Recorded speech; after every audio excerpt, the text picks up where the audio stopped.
Hey, this is Phil, Animal Mentality, and bringing you another episode of Animal Pakcast, Animal's new podcast. And today we have a returning guest, IFBB Pro John Jewett, fresh off of his fourth place finish at the 2019 Olympia in Vegas. Hey, John. Hello. Thanks for having me back, Phil. It's awesome to have you back, especially after the show. And also we have Joe Percher. He's a part of the animal team, and part of his role is to help oversee the athletes, make sure they're taken care of, make sure they have everything they need. And he has a unique perspective. He was on the other side at both prejudging and at finals. So, hey, Joe, welcome. Thanks for having me, Phil. This is a really cool opportunity for me, so I appreciate it. All right, awesome. So, fourth place. I'm going to guess 6 months ago, maybe even more recently, you weren't thinking Olympia, were you, John? No, Olympia was definitely not. Always a dream, always a goal. It's been, like I told you previously, on our goal board at home for a long time. Win a pro show, get to Olympia, those are always there. But until it actually transpires and you're kind of getting closer to that situation, it's hard to, you have some doubt if that is even realistic, because I like to think realistically. Right. And no, 6 months ago, it was just more of a what if and maybe a possibility. So more like a pot of gold at the end of a rainbow that seemed very distant, or winning the lottery? Yeah, definitely. I wouldn't go as far as win the lottery, because you're kind of are in it. You know, I've placed decently as a 212, so I've been close. So it's not so distant like winning the lotto, but definitely you're going against a lot of guys that are so close all the time that I've thought maybe I've been maxed out as a pro, because you can reach your peak and then it's slow to make progress and make changes from show to show. Yeah. And I was thinking maybe as 212 this isn't for me. Maybe I need to move up to the open. These are questions that I've had going into the contest season. Like, this season was really going to be seeing if 212 is the spot for me, or if I need to come up with a different plan, and maybe the open would be where I would be the most competitive. So you had come to a fork in the road thinking, well, maybe 212 isn't it. Maybe I need to move up. And that was always weighing in the back of your mind as you were leading up into this season, right? This season, even when I turned pro, it's you're faced with a decision when you're in a weight class of, because I was on the border. I turned pro as a heavyweight, but a heavyweight that was around that 210, 215 mark. So it's like, well, I can't really add much more muscle on, but I'm, height wise, I could be okay at 212, or should I move to the open? And I keep doing these 212 shows, doing okay. It's like, well, is there ways that I can make changes to improve as a 212 and do really well? Or should I just do the open? And that was in 2016. So now, it's been 3 years of this wondering if 212 is truly the home for me or not. Right. So you were thinking about the open because you were maybe you felt like you were on a plateau in the 212s and thought, if I'm not going to keep progressing, then maybe if I change this, then maybe my luck will change, something like that? Yeah, definitely. When you're close at that weight end, it's always a challenge to bring yourself down to make weight, because that's what I'm having to do. And you lose some of that look, that quality of look. And so every time I've been on stage, I've never nailed it as a pro. My USAs, when I turned pro, that was my best look ever. So I've never been able to be at a better look and bring that to the pro stage, which is frustrating. So it's like, well, maybe this weight cutoff is just a limitation that I have, and moving up would take that off, and I could bring a better look, bring a more competitive look. Maybe eventually I could do better in the open. Yeah. So, it's very difficult, right, to change and to have realistic goals, right? And so something called sunk cost fallacy, where when you've been in something so long, it's hard for you to change because you've invested so much time in it. Let's say the 212 here. But you were thinking about changing it because you thought, hey, I got to keep progressing. I got to keep growing. And so that's great to hear. That's so important to do, right? When you feel like you're stuck, or it is. And with your body, it's hard to really know how much you can change it and what's realistic progress-wise. After I came out of the Dallas Europa in last year, 2018, I really looked over my contest photos. I do this after every contest and compare and see where guys are beating me and what I can do. And looking at that show, I said, okay, the guys that are beating me, they just have smaller hip structure. But for one, I'm leaving on the table poor abdominal development. I can't do a vacuum for the life of me. So that's one way where I can improve reshaping the physique within a weight class. There was a couple pounds. I think I could have gotten leaner, lose some body fat. So I had some addition of muscle that I could have and to situate that V taper, add a little bit more onto my lats. So trying to, accentuate the shape of having a small waist, wide back. I set myself on a year path to do this, to change this look and hopefully be able to bring a better look to the 212s.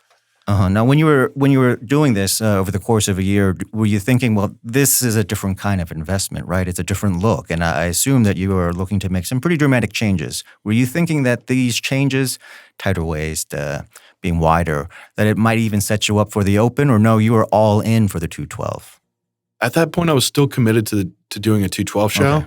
I feel like since I had never nailed the peak at 212, that I needed to do it for myself and give it one last go to really see if I could. But either way, moving into the open, it's stuff that needed to be worked on as well. Like you make the waist as small as possible and be as wide as possible. So whether it's 212 or open, those are both things that you want. Now, did you ever think while you were doing this in the process, thinking, I'm taking a step back? Or were you thinking, this is all progress, all steps forward? I think to me, it was almost true bodybuilding because I was no longer looking at it as just throwing on mass, which a lot of younger guys, I think it's like, just get as big as possible. Right. And you're not necessarily looking at the aesthetics of it, which at this point, when I only have so much weight to manage, it's moving tissue to places, reshaping the clay, if you want to say it, and trying to improve on true aesthetics, which that's bodybuilding, making yourself more aesthetic, more appealing to the eye. So by taking a step back, I wouldn't say that at all. It's still all a step forward. I think it's one of the greatest step forwards that I actually took in a sense, aesthetically. Right. I've added lots of size on it before in off seasons, but this was definitely a different approach that I hadn't really considered. And it's especially the waist training was something that I've had neglected. And I knew, like, being honest with myself, areas that I neglected, like posing, training my waist, doing abdominal vacuums. Like, there's stuff I was leaving on the table. So it's like, at this level, you can't leave anything on the table. So it's really flipping through of all my areas of what can I do extra. And these were areas that I was picking up. And, I'll ride it out for a year and see what I could truly do when I go into a next 212 show. All right. So, John, people are going to hear this and they're going to see the improvements that you made over the year, see the difference in the vacuum and the waist, see the difference in the lats. How exactly did you attack that all off season then? So for one, I wasn't training abs at all. That's to be not at all truly honest. Why not? Well, you hear a lot of times abs are made in the kitchen, right? So you die down and the ab development is there, but that was just naive, ignorant of me. So for one, when I do die down and I get flat because I'm trying to make this weight, I lose pop to my ab. So the muscles just isn't as full. So I looked like on stage I had flat abs. They're like, you don't have abs. No, I'm just flat. Just not popping. But anyway, I'm like, well, I need to develop them. So when if I do get flat, there's still abdominal development there. So for one, I was like, I'm going to do ab training. I started with 2 days a week and I built that up to 3 days a week. Usually doing some type of hanging leg raise.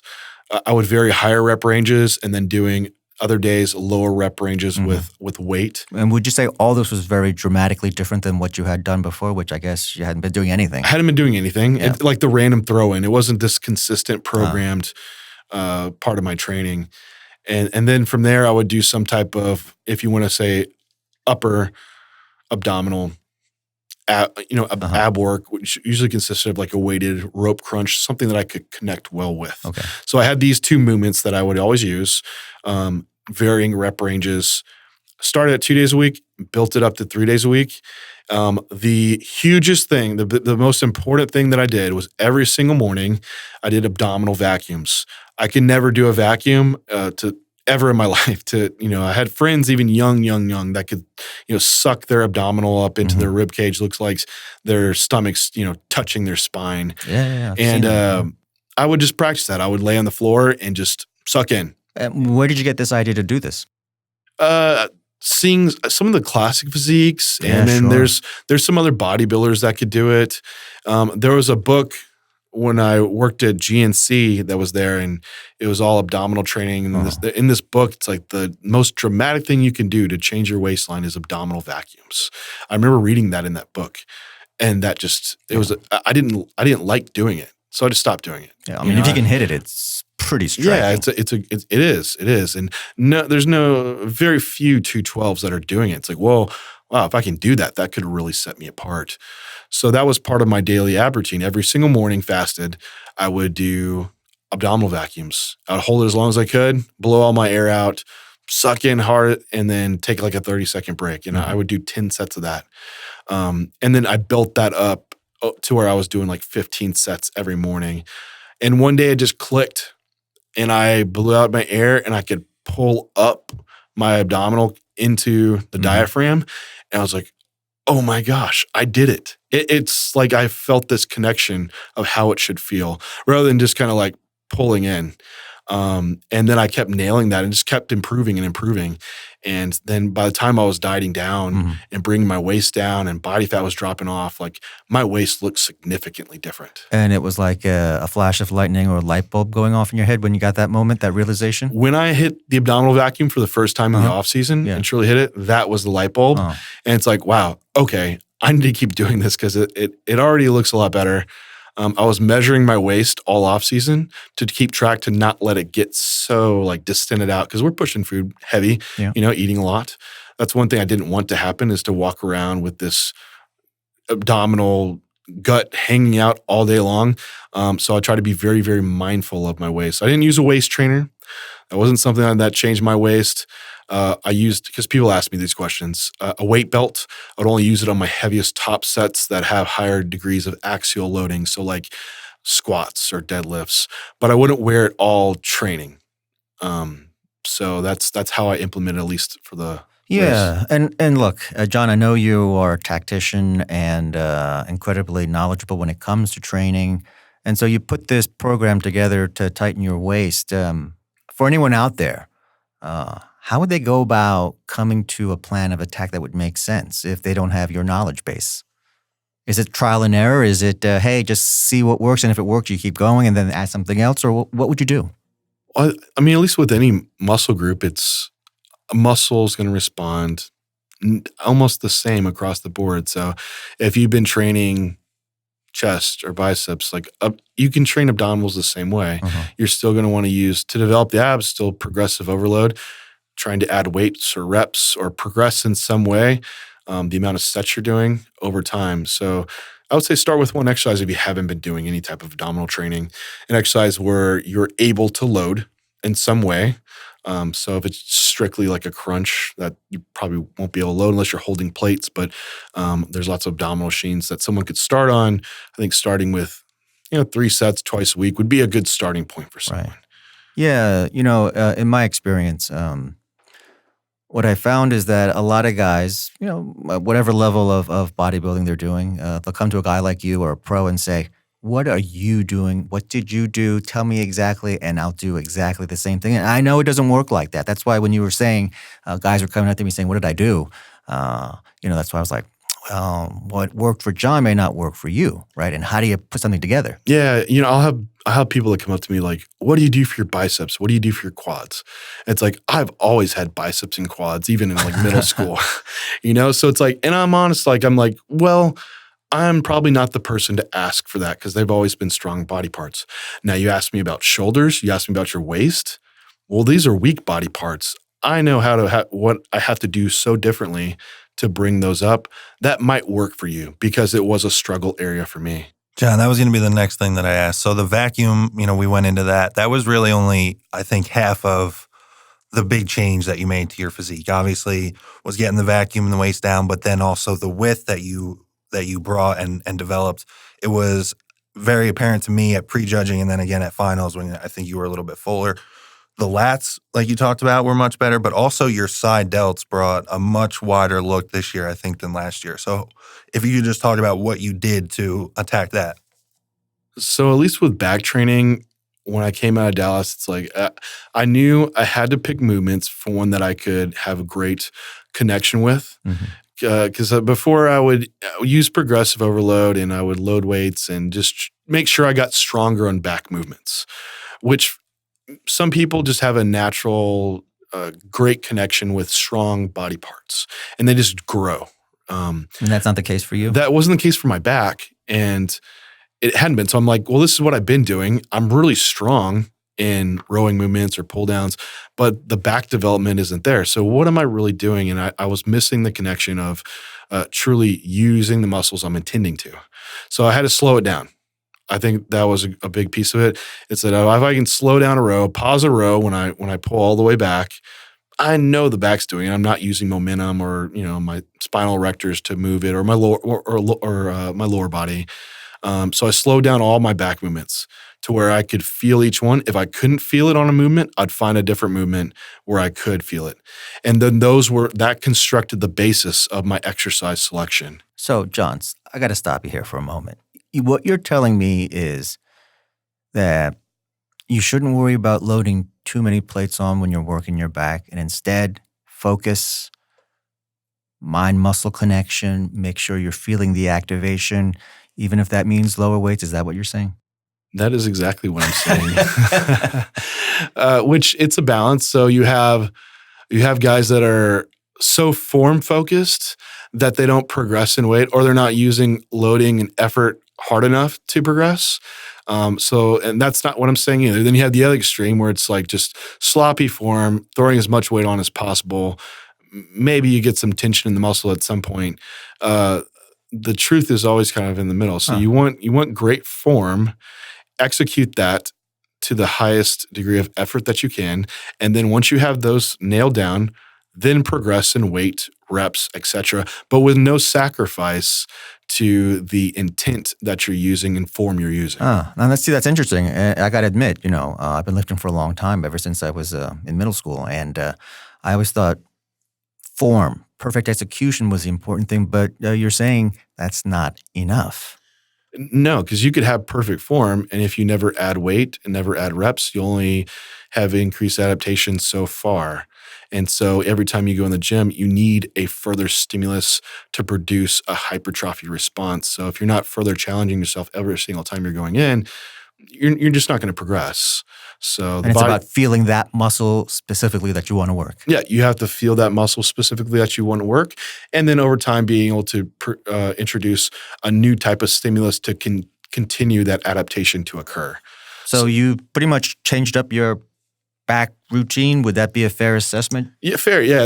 Like what did you change specifically? Because we all see you on Instagram and we see how hard you train. And I think recently you were saying that you were training your back up to 3 times in a week. Is that right? Yeah. So over the course of the year, for one, I did increase training frequency of back. So for one, the back can handle quite a bit of volume. For me, a volume level is going to be different for everyone. You'll have some type of, and this isn't my terms. This is from Mike Israetel. I want to make sure he gets credit for these, but a maximal recoverable volume. So how many max sets that you can do, hard sets. Maybe that's 20 for someone. Maybe that's 30. Then you might have a minimum amount of volume that you could do for maintenance, something that's not going to make a muscle grow, but maintain it. Maybe that's 10 sets for back. It's going to vary. I had never really pushed that far up to what's the maximum dosage of volume that I could handle. And I was doing, I do 2 days a week of back. Right. Okay. I recover. I can get stronger. What if I did 3 days? Could I do more volume? Could I recover still? Could I still increase strength? And I could. So I would have a lower rep range day, which was had more compound moves on that day. And by lower rep range, I'm meaning like from 6 to 12 reps. I'd work in there. My day in the middle of the week was kind of close to a leg day. So I kept the reps higher. It was like 15 to 20 reps. So it wasn't as taxing neurologically. I could still create a hypertrophy stimulus. And then on my last day, I combined it with my hamstring work. So usually people training back, usually some type of RDL or a rack pull or deadlift. So that's kind of like my hamstring day, which has some back stimulus. I would add a row and a pull down on that day in a moderate rep range. So I have these 3 training days that vary in rep ranges, but are mindful of recovery as well for the days that surround those. Now, the takeaway is don't just go start training back 3 days a week doing the same thing. Right. That, if you have one back day a week, don't go try to do that same workout for 3 days.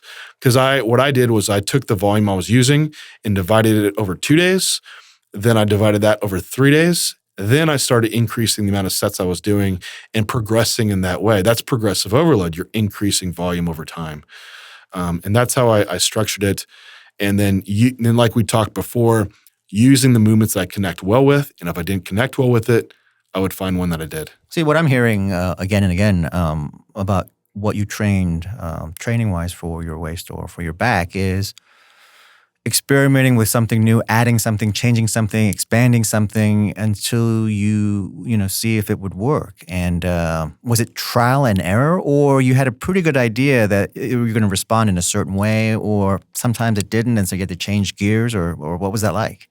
I mean, at least within an individual, it's always kind of trial and error. But I had seen what other people had been doing. I've seen some people training back 3 days a week. But there's been more research coming out on training frequency versus training once per week. And so it had always had these thoughts in mind of things that I want to try that I hadn't tried.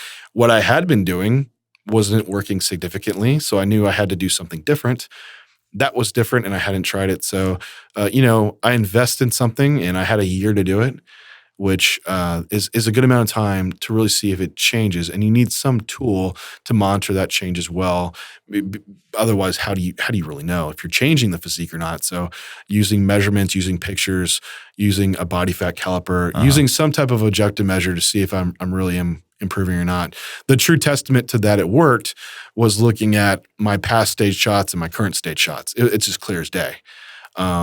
Even in progress pictures at near the same weight and body fat level, I'm significantly wider and my waist is significantly smaller. Yeah, and obviously the analogy here is pretty simple and pretty clear, right? Whether it's bodybuilding or business, what you said is so important. You have to establish some metric, something to measure the progress against. So you could see, I'm making progress, I'm not making progress, and then decide if I'm not making progress, I got to change things up again. And that's the key, right?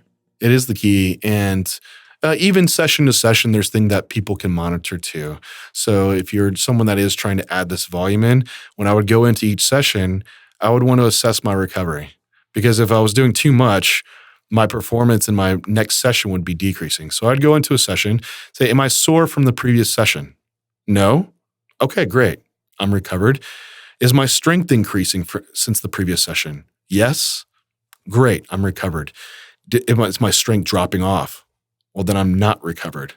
Now, this is, of course, putting everything in context of, no, did I have a crappy sleep last night? Right. Did I miss all my meals? Right. If everything's perfect, and I go into a session and I'm still sore, my strength's dropping down, I'm doing too much volume and I need to scale it back. Now, is this something that you sort of keep in a notebook to say, okay, now let me look at these 5 things? Or is it like at this point, it's all in your head, you know what you have to think about, what you have to assess? I'm more neurotic, I guess, with my training, which maybe that's not a bad thing. Maybe it's not. No, I don't think so. I don't think so. I don't think you should call it being neurotic. How about obsessive? I am obsessive. I'm obsessed with the process. How about committed? You say committed if that's a more positive word. I prefer obsessive. Yeah, some people would look at obsessive, but I mean that people that are obsessive over the process, I think, are the ones that make progress. Make progress. That's absolutely right. But yeah, I keep a logbook on my phone. It's an Excel file, and I log all my workouts, and I keep notes how you feel about of those sessions. So every single day you're measuring. Yes. Yeah. Oh, wow. Okay. And that's how I know if I truly am improving. Because if I see a muscle be larger, it should be stronger, and look at the biggest bodybuilders in the world, and they are amongst the strongest bodybuilders of the world. So if you're doing these perfect movements and in a year, you're using the same weight, same reps, considering the form is the same, right? You probably haven't added any muscle on. Yeah. It's funny. Joe and I have been talking last couple of weeks talking about you and your progress. And Joe's been saying how, you have really made some significant changes physically. And I'm going to guess that you realize you have. And it's through some of these things you're talking about, right? Changing things up, experimenting, trial and error. But I've got to think that even more than the physical, which is what we've been talking about so far, that a big shift must have been a mental shift. Is that right? Or no, not really? That is right. And there's been a mental shift this whole contest season from show to show. Oh, is that right? When did it start for you, this shift, this change? And what did it look like? So when I first started prep, I knew I had made changes in my waist and changes in my lat development. And so I knew I could bring a improved look to Chicago. And that was going to be my first show. That was going to be July. And so I had some confidence of bringing a different look, but I hadn't stood next to these guys again in the 212s. I hadn't placed greater than 5th. So for me going into the year, it's like, okay, if I can improve on that 5th place, stand next amongst good 212s, which the Chicago Pro is a good show, and it ended up being like a little over, I think there was 24 competitors. Then I could have some reassurance that there's still hope for me in the 212s, and that maybe that's still a good career path for me as a bodybuilder versus going into the open. So going into the show, I felt like I had changed my physique, which was great because I felt like I wasn't making progress before. So just had changing myself and bringing a better version of myself as 212 was a win in itself. Like you always want to be improving year to year. And I think there's some satisfaction in that, knowing you had a productive off season, and to showcase that, it feels really good. Now, you were saying that you made some significant changes coming into the Chicago, and you came in 3rd. And did you think my placement had to do with those significant changes I made, or something else? No, definitely. It was definitely in those changes, because it was such a vastly different look than what I had brought differently. And, even in your look, but even in the posing is how I presented it, and the confidence in the transitions, because I put a lot of effort into my posing this year. Even in my routine, it was something that I could be really proud of when I got on stage and presented. I did some very classic moves and posed to music I never would pose to, but it made it very artistic, and to me demonstrated a level of athleticism that I didn't see in some of the 212s, which just doing that, I just had it made it a lot of fun. I really enjoyed getting on stage in Chicago. I still didn't quite nail the look, and that's okay because I improved in my placing. But I want to mention that because placing, you have to put that in context too, because there's going to be a difference, of the competitors that show up at every show. Maybe it's a weak lineup. That happens, and then you place better. It's like, I'm 3rd. I've improved. Well, not necessarily. You'd have to go back to that same show where you, with your old placing, and stand next to those same guys in the same shape. But regardless, the feedback from the judges was like, "Hey, you're really close to. You should go to Tampa." They told me you should go to Tampa. You're right there. You need to just nail your peak a little bit more. So they told me you looked a little flat. Do that. And the other criticism was you need to balance your lower body to upper body still. So I have big legs. So, but the changes that they were telling me were you're close to winning a show. You just need to modify some things. So then when you hear that from them, knowing how much you improved physically, but then also the placing improved as well, and then you get this feedback, are you thinking I'm going to go to Tampa and go to the Olympia then? There was definitely a realization in Chicago that I can win a pro show, and I didn't really have that before. I trained for it. I have it on my goal board. Sure, it's right. my you goal. You think you can, and you want to. But you want this realistic Goal. point of view Yeah. from it that it is a possibility. We And could you all didn't have dream that. about Yeah, going yeah. to win the Olympia, but to actually realize and be like, "Whoa, you're so close, you could do it," especially from people that are judging you, that are not just someone on Instagram.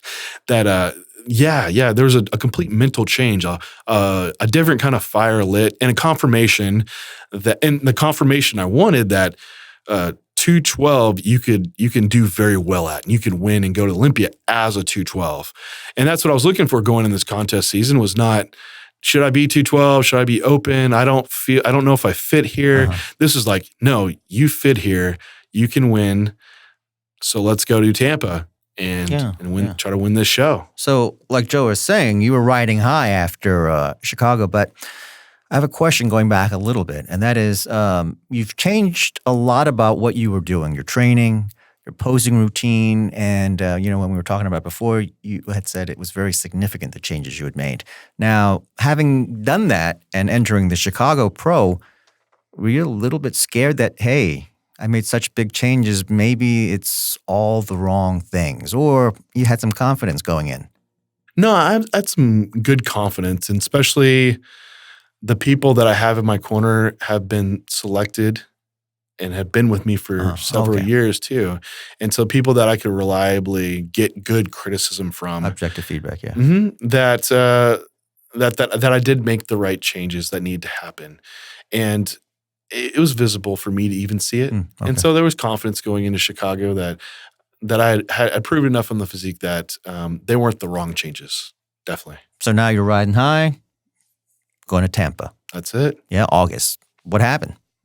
Well, going into Tampa after Chicago, I definitely had a ramp up in my metabolism just from kind of eating fun and having fun in Chicago, eating good food. And so I was able to diet on a little bit more food, which was beneficial because it kind of sped up the fat loss process, because I had a little bit more body fat to come off. So that's one improvement that I could pull off. Also, getting really low in food for Chicago, it was getting harder to get my weight down. So I was really close in weight in Chicago, and that limited me in as far as how to make weight. So I had to use more tools to try to drop weight, and that's what left me flat on stage. And what had always been left me flat on stage with these other shows was like cutting water and still having to use some diuretic.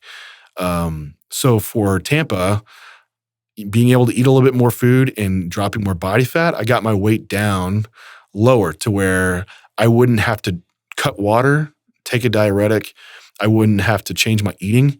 And I actually ate more food leading into that peak week, and I kept water high. People keep freaking out about this because I was drinking 3 gallons of water a day. I did that all the way through the show, which is, everyone cuts water and takes diuretics, So, but for me, every day I was improving and getting better. And so if you're getting better every day, doing something, don't change it. Yeah, keep going. You keep going. I think that's a great takeaway for anybody who's listening. Like, this is when you have a good coach, or you have good, you can really monitor yourself well, is if you're doing something that's working well, just don't change it. Just be reactive rather than, proactive. Yeah. Wait for that change that you need to make happen, rather than just do it because you think that's what you have to do. Right. And I think you were telling me before that when you were doing pro shows, you never quite peaked at the right time, but this time you did. What was different this time? So for Tampa, it was, and the big part of it was having an easy way in. And it did. It had a big difference, because when I cut water and had to deplete down to make weight, and you only have 15 hours before you get back on stage, you can only bring that look back so much. And that was my issue. I could never bring it back. Well, I never had to lose it to begin with. And so maintaining that look, I looked great on Monday. I basically rode that look out for the whole show. Why change it? Don't change it. We add a little bit of carbs in. That was the only difference the whole week.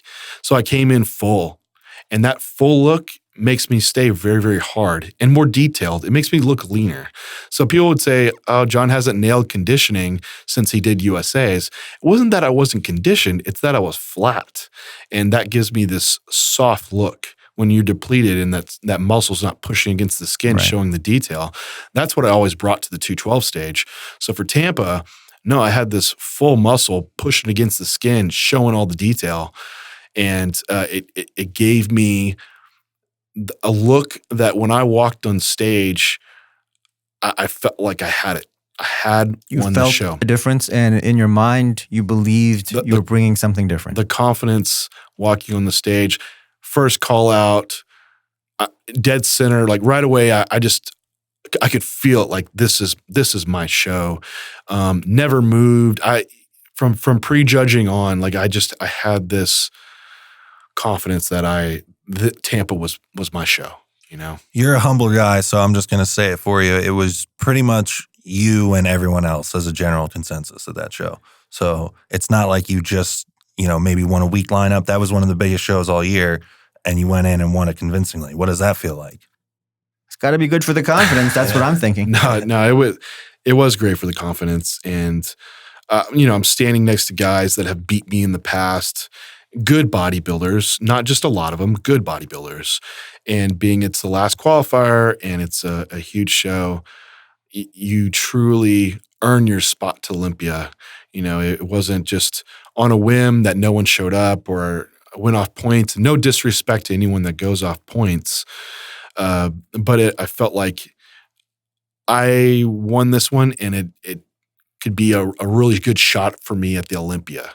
That I could. I'm not just showing up at Olympia just as a participant. That I'm a competitor. Right. And here's what I'm hearing anyway. You had a plan going into it. You took a pretty critical view of yourself, your weaknesses, your waist, for example, with how in the past you were pretty flat, and so you need to change that. And it sounds like here in Tampa, you addressed all of those specific weaknesses and you brought a better package. And so that's gotta make you more confident going in, and that's what happened, right? It is. It felt like in Tampa, the formula got figured out. It's like an aha moment for you. Pretty much, yeah. I mean, it was such a different approach too. It's like, well, that makes sense to do something so different and actually work.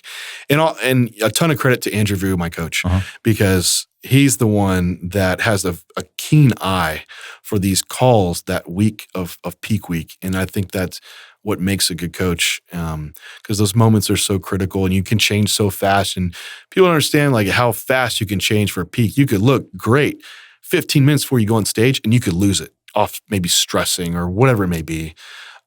So for him to be able to call these things on the fly and perfect that formula, lots of credit to him.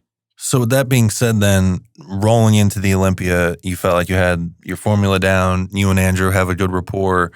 Was there anything different or anything that was changed for the peak for the Olympia? Yeah, you got about 6 weeks, right? That was, you like we talked a little bit earlier. You had 6 weeks, and I think because where your metabolism was at, it looked like you were able to grow into the show. And then also your weight was down early, so you weren't having to do these manipulations that caused you to be flat in the past. So just talk about that a little bit.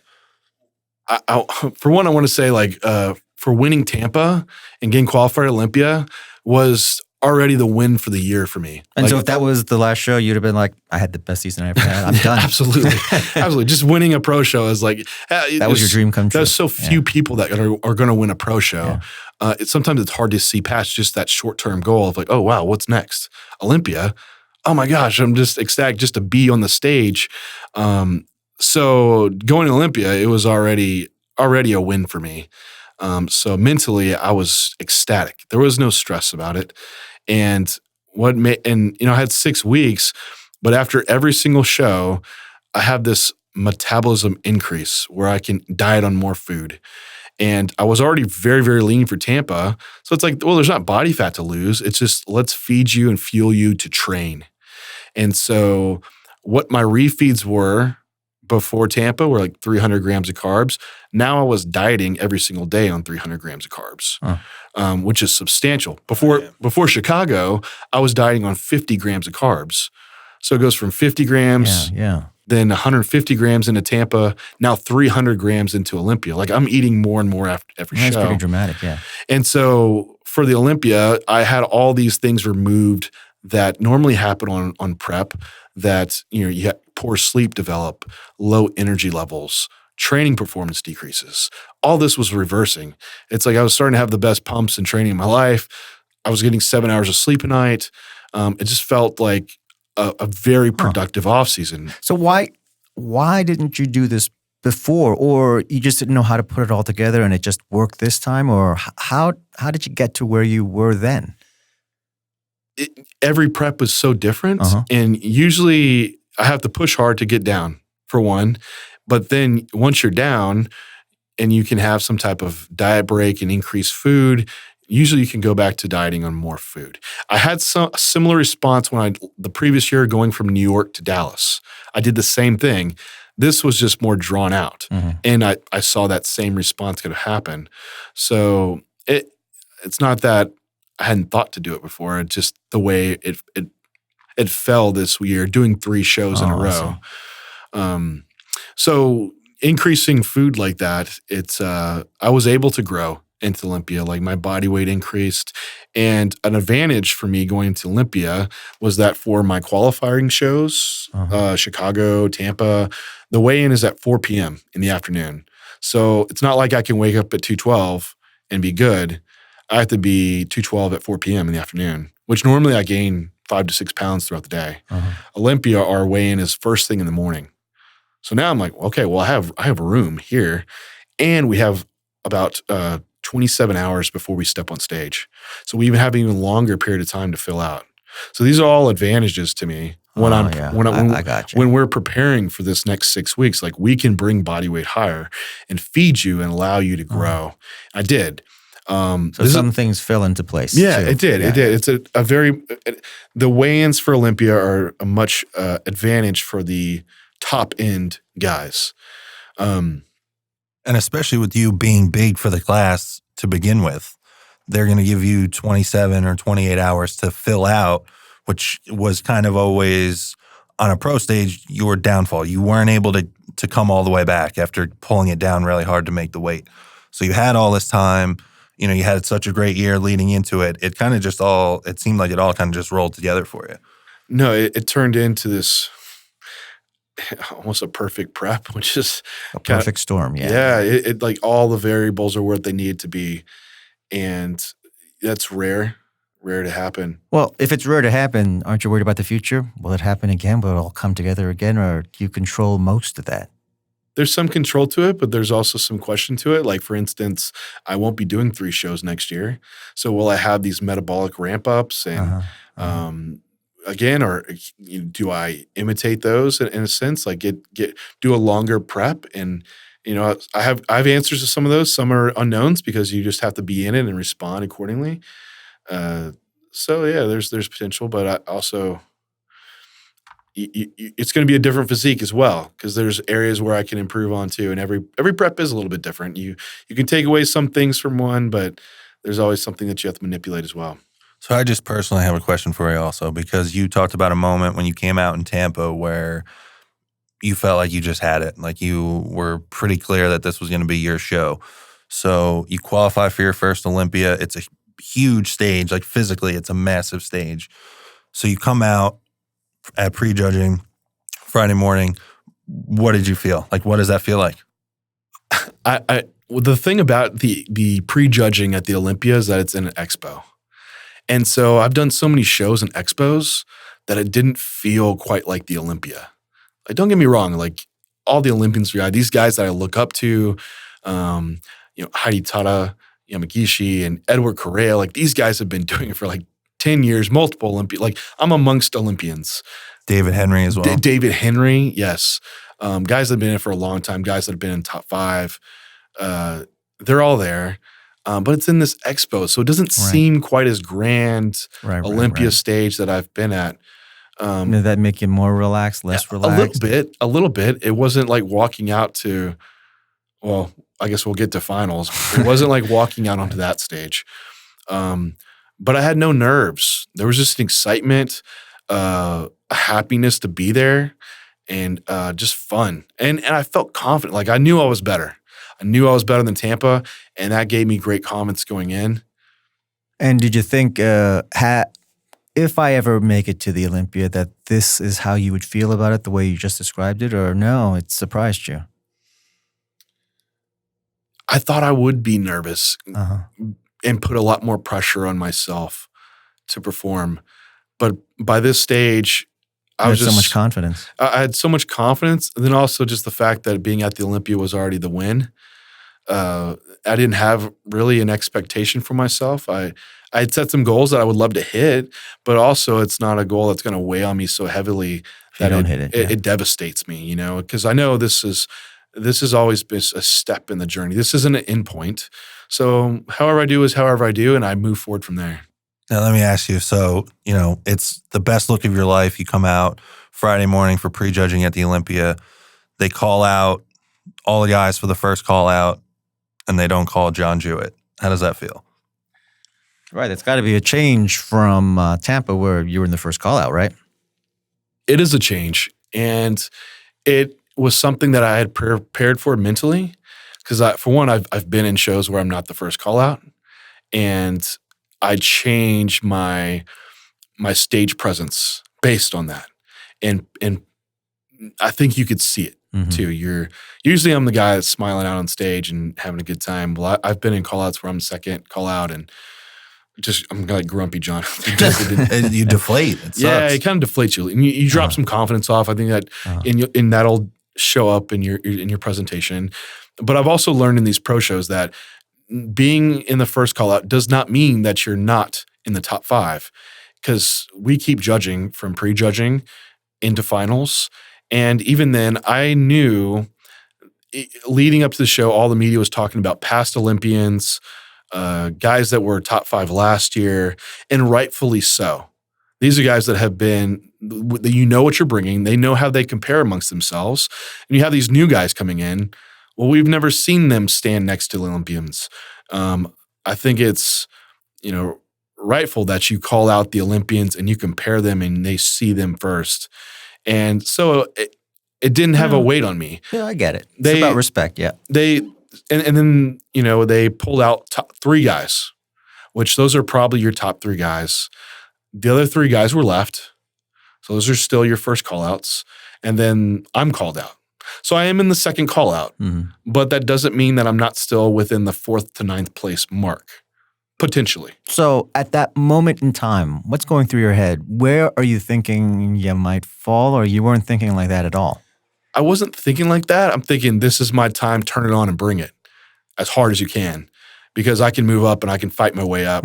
And I think this is my chance in front of the judges, standing next to Olympians, to show that I am at this level. And so I wasn't deflated or anything. It's just, this is my time. And that's what I want to show. And I think after that, I felt like I was in it. I was in that mix of maybe top 5, maybe 6th to 7th. You kind of go back and forth of where you could be, how you were moved around. But I knew I was in it, and the judges saw me stand next to guys that have done well in the Olympia, and I think they realized it too, of where people should be falling. And then we're going into finals. We're going to confirm that. Yeah. Speaking of finals, so without jumping the gun too much, your placement 4th, not too shabby. What was the first thing that went through your mind?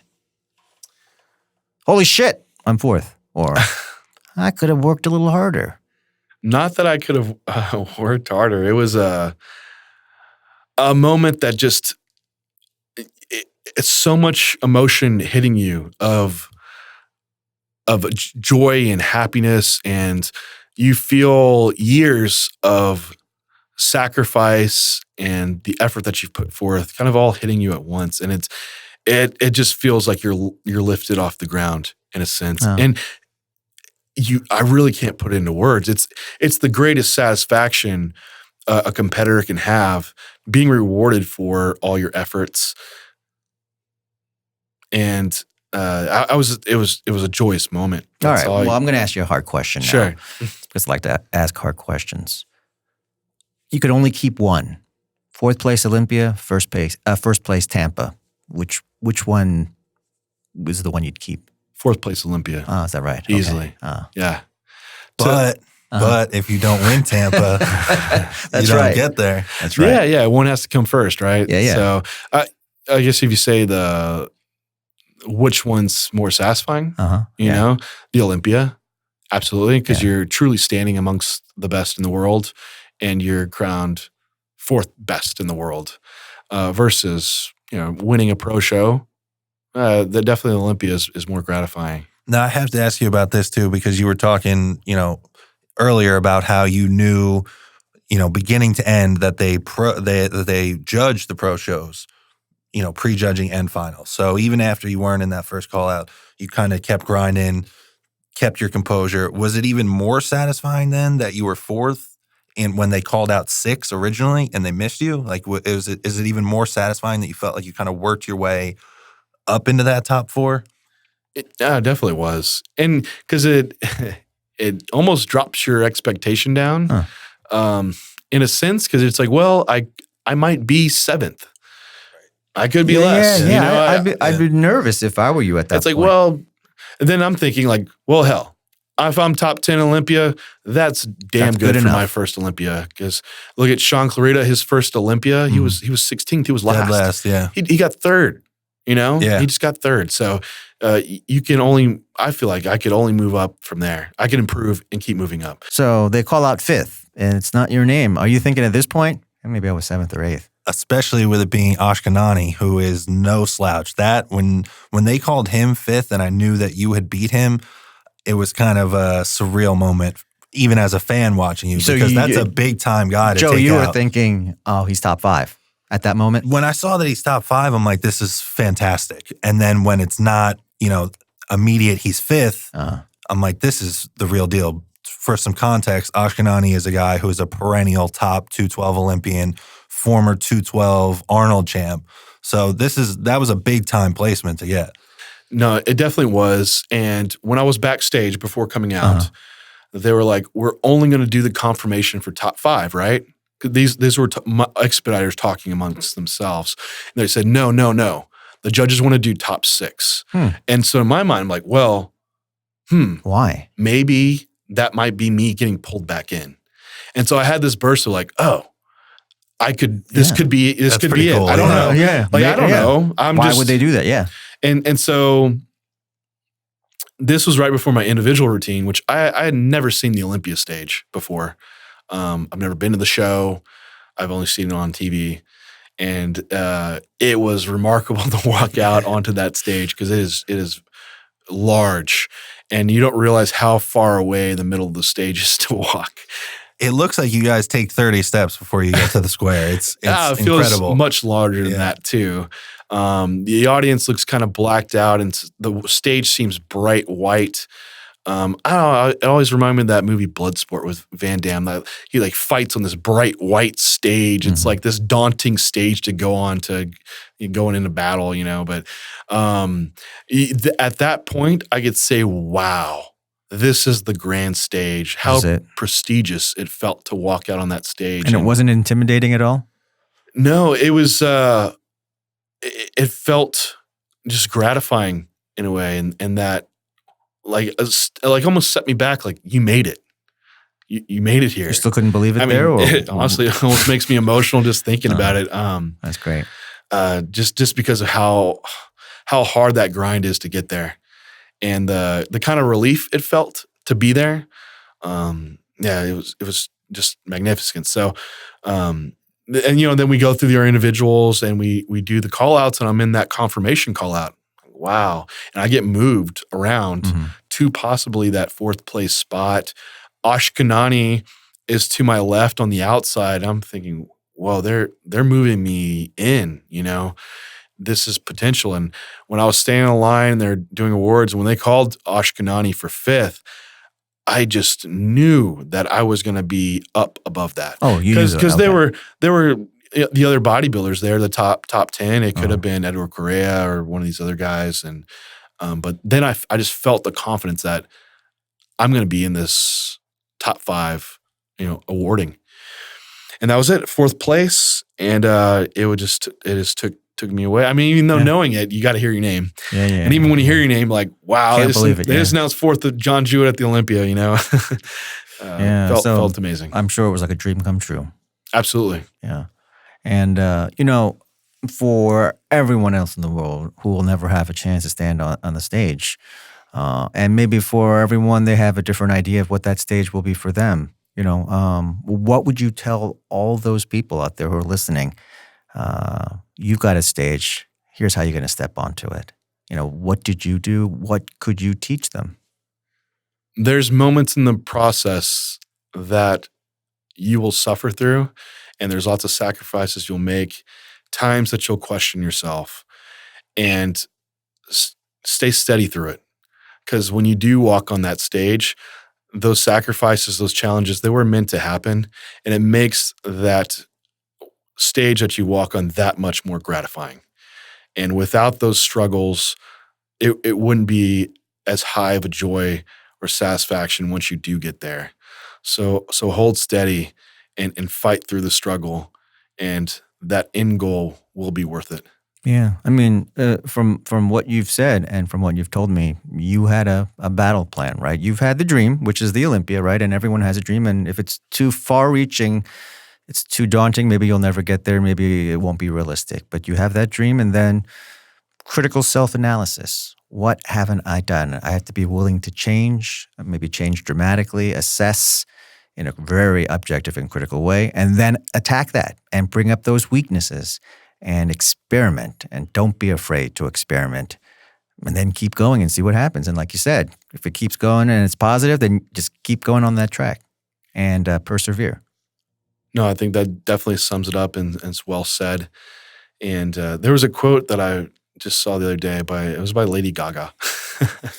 And it was great. It was great because this is something that I can relate to well. It's, and I probably will misquote it a little bit, but it's basically, I'm obsessed over the process and much less obsessed over the goal. And I think that holds true, is everyone wants to go to the Olympia. They want a pro card. They want this. They're goal obsessed, but their daily life and routine, their process, they don't obsess over, and they're not doing the things needed to get to that goal. So I think along this way, I love bodybuilding. I love the process. And I obsess daily over doing the routines and the things that I have to do. And even the times that my motivation lacks, discipline carries me through those routines. But it's through that process and nailing it consistently over the years that the goal has been achieved. And maybe you won't get to that very end goal. You can strive for perfection, maybe knowing you won't ever achieve it, but you can achieve excellence along the way. I think that's a Vince Lombardi part of a quote. But anyway, just throwing all these quotes out now. But you're right. I mean, I don't think I could have said it any better. I mean, a fundamental cornerstone of the idea behind Animal is that idea, this journey, that it's that process that matters more than the destination. And most of us, we don't reach the destination that we think we should reach, but it's how you fought to get there that really defines who you are, right? Absolutely. Yeah. And I think it's safe to say that you were an underdog. And I know, talking to, again, Joe and Gary Turner, who's also here, a part of the Animal crew, I said, what do you guys think? What's John's chances? And I don't want to put Joe on the spot here, but he's like, you know what? There's a chance he could win. His conditioning, his shape is incredible, and you just never know. And these guys thought very highly of you. Oh man, I know the guys support me here, and it's just always so. Even all the support of all the people that came out to the show. I had, and my mom, she was like looking around, like, there's all these people in these J3 shirts, and how do you have all these people? Like, it set her back about how much influence that I've had, and even me, like, I didn't know I could influence people in that way. So it makes you know, like, what you're doing. You're putting out something that it inspires people, and it's influential. And it's always humbling to have someone that follows you and that looks up to you in a sense, and is a fan or whatever it may be, whatever you want to call it. So to whoever's listening out there that is a fan, thank you. Thank you for that support. It means the world to me. I never thought I would be in this position to have someone even look up to me for what I do. And so for those fans, John, that support you, the next thing that people are going to ask, or I know people are going to want to know, you're fourth this year. It's only your first Olympia. You were kind of, like Phil said, kind of an underdog story going into it, not really talked about in the, the pre-show wrap-ups or anything. Now going into next year after being fourth, what is the goal? Like, what is acceptable to you going into next year? Do you expect to win? Do you expect to be top 2? Coming out my first time at the Olympia, getting fourth is a very big confirmation that I am a top 212, fourth in the world. It's very realistic for me to win. Next year, I'm going for the win. All right. And so strong. I fully expect about 12 months from now, we'll be talking to you and hopefully under the best of circumstances. I hope so.